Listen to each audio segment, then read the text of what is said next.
All right. Hi, everyone. Welcome to the analysis, live analysis of IPMAT Indore 2023. This was one of the most awaited exam of this year and one of the last exams of the entire exam cycle.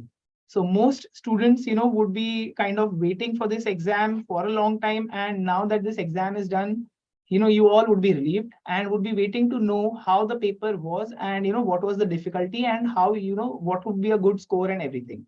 So having spoken to a lot of students, I also did a live, first impressions where I just, discussed the entire paper with a lot of students. And I put up my compilation into a PPT, and I'll share that with you right now. So let me just quickly get started with the analysis. So if we look at the analysis of IPMAT Indore 2023, the time slot for this exam was 2 p.m. to 4 p.m. The gate closure was 1:30 p.m. I was at the Mumbai center and I still saw a lot of students coming late, and the exam staff was very considerate. Even though the students came, almost 10 minutes late, they kept them waiting, but in the end they took them inside. So overall, they kind of, considered the students' issues. Even though they came late, they took them in.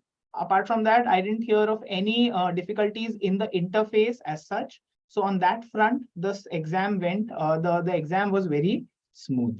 Now let us quickly look at the paper pattern. As you would know, IPMAT Indore had not released the paper pattern in advance. They had just given you that the time limit for each section would be 40 minutes. But the exam paper pattern was exactly the same as last year. An overview of the paper, if I just took an overview from the students, I just got to know that the short answer section, was quite challenging. But as far as the key highlights are concerned, yes, there were no changes in the exam pattern. Test interface was smooth.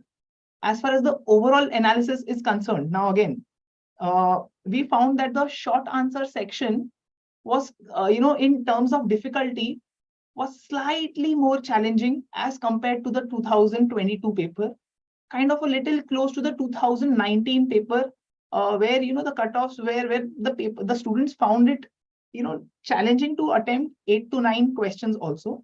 So good attempts for the short answer section would be around 8 to 9 questions, and similarly a good score would be around 32 plus.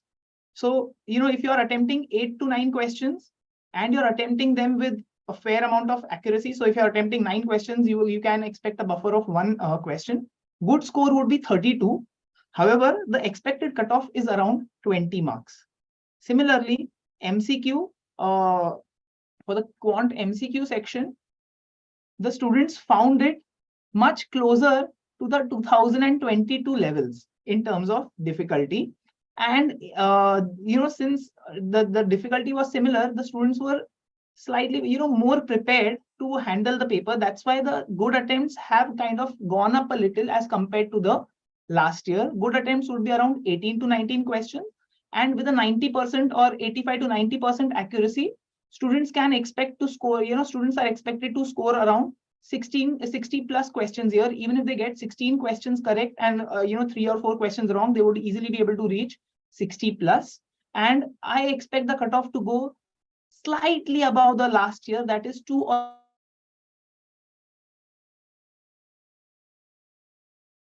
last year. As far as the verbal section is concerned, again, it was comparable in terms of difficulty to the last year's paper. Last year, we saw a significant rise in the verbal ability cutoffs. We can expect the good scores, we can expect students to attempt at least 40 questions if they are, if they want a good score of around 140 plus. The cutoff would increase as compared to the last year because, this year, there were quite a few changes. Like the para jumbles were slightly easier, and students found the overall level of difficulty also to be slightly easier. There were quite a few, quite a lot of straightforward questions. So that's why the verbal ability cutoff, we expect it to increase by around 10%, and it can go to around 124. anywhere around 120 plus, but close to 124 is what our estimate is. So this was about the key highlights of the overall analysis. Now, before we go ahead, I just want to give you one big disclaimer.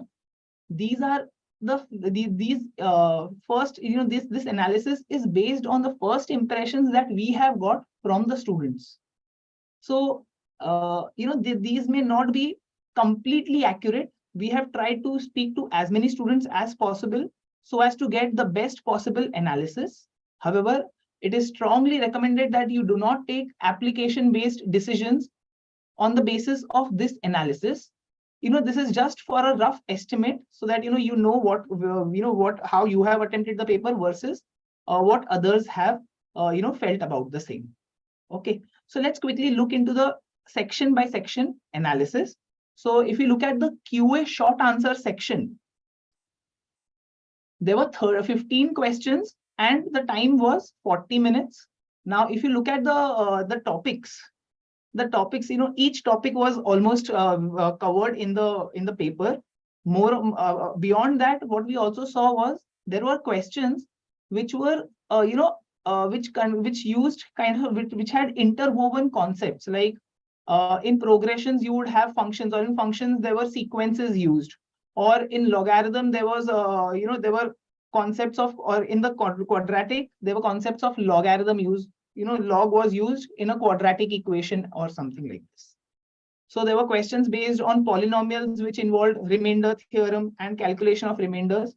So mixed concepts were involved, and all of these questions were application based. Students found that the questions were not very straightforward. There were a few questions on there was a good number of questions on from arithmetic as well. One question from time and work, one question from time and distance. There were questions from profit loss, SICI, percentages, where you were basically ratios and percentages based questions where you were given the ratios of metal plates, prices were given, and you had to calculate. You were changing the shape, you were changing the radius, and you had to find out the price of the new plate. So plate or a sphere, so it involved usage of ratios along with percentage changes, etc. Okay. Similarly, there were questions from in a lot of questions in coordinate geometry. Couple of questions basically. One question was based on you were given the equation of a shape and you had to identify what shape it would be. Actually, this question was from MCQ. I'm sorry. But yeah, apart from that, there were points given and you had to find out what would be the ratio of the altitude and median and such things. Okay, so such questions were there.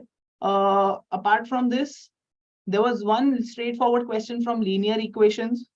Probability, there was question based on chess tournament where you were given the number of games that would be arranged, and you had to find out how many teams would be involved. There were some groups of teams, and some teams playing the matches with teams from other groups, and you have to find out, and they're giving you the number of matches.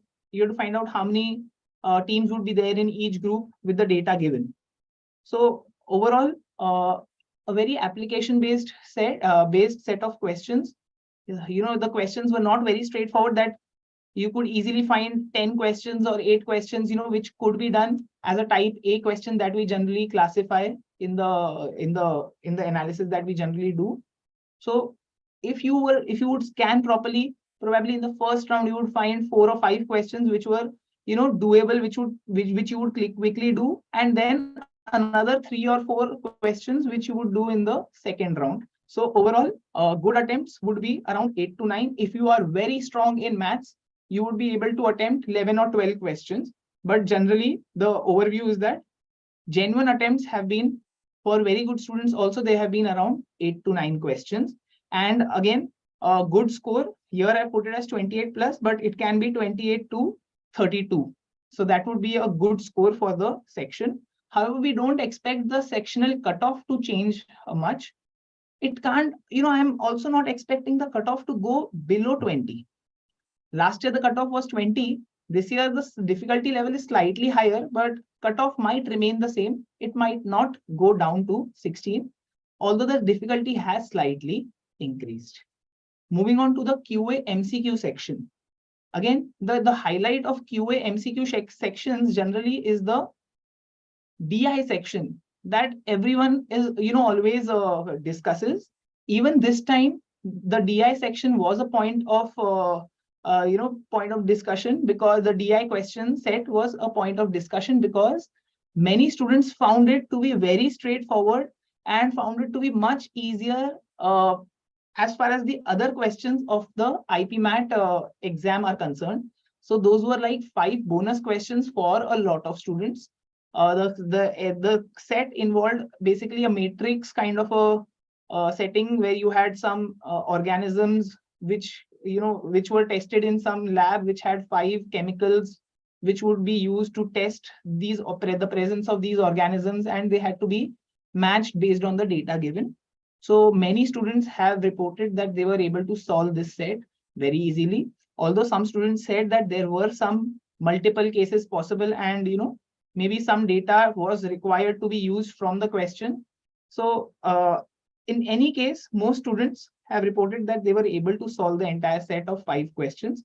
So these were 5 questions which could easily be managed, and that is why the overall number of attempts have gone slightly higher as compared to the 2022 paper. Beyond this, there were questions from, again, the common topics were there. There was one question from matrices and determinants, which was also doable. It involved cubes and squares of matrices, and you had to calculate the determinant, and you were given the determinant to be 0. Since it was a 2 by 2 matrix, calculation of the determinant or calculation of squares and cubes would be only a little calculated, but it won't be very challenging to do the same. There were questions from, again, P and C probability in this set as well. There were 2 questions from permutations, combinations, and probability. Again, functions. There was infinite GP based questions. There were questions based on binomial theorem. So all these questions were, were present and would require a good understanding of your, advanced maths topics. Apart from this, the common questions, the most asked topics were from arithmetic. You had questions from linear and quadratic equations also. And beyond this, trigonometry was asked, wherein you were given a difference of sine theta and sine x and sine y, or cos x and cos y. And you had to find the range for or something related to the cos x and cos y. So if you were given sine x, sine y, something related to cos x and cos y had to be found out. So that question was again not very direct, but students reported that if they put in the effort, they were able to solve those questions as well. But again, the challenge was there were 30 questions and 40 minutes.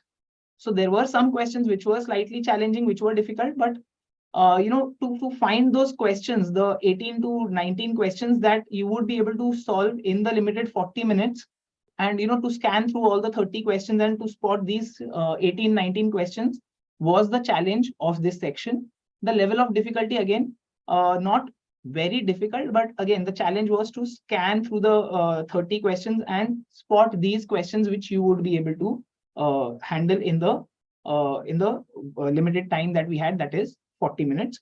So most students whom I have come across were able to attempt 18 to 19 questions. There were some students who were able to solve 20, 21 questions also. But what is more important is to maintain accuracy. So 18, 19 or more questions attempted with almost 85 to 90% accuracy could give you a very good score of 55 to 60 plus. Okay, so again, you can expect the cutoff to be around 45, 46, and a good score to be around 55 to 60.